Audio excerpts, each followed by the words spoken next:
से टिकली लगाए, गोरी मोला घायल बनाए, धीरे धीरे मुस्काए, दिल मुर लेके आए।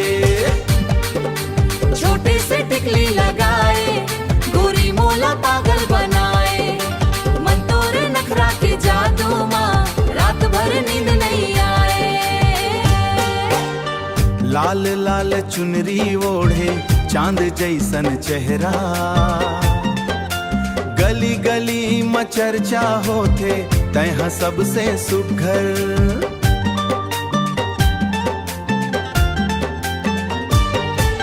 झुमका तुर चमचम बाजे, पायल रुनू झुन गाए,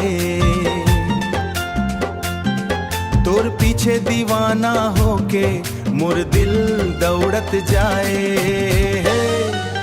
छोटे से टिकली लगाए, गोरी मोला घायल बनाए, धीरे धीरे मुस्काए, दिल मुर लेके जाए।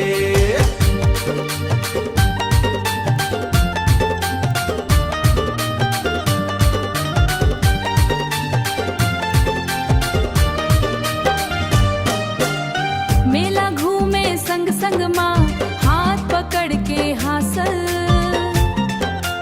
तोर बिनाए जिंदगी मोर सुना सुना लागे।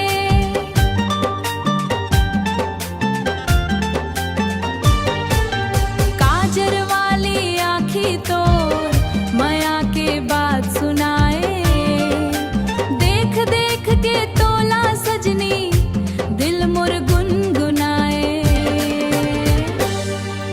छोटे से टिकली लगाए, माया के रंग जमाए,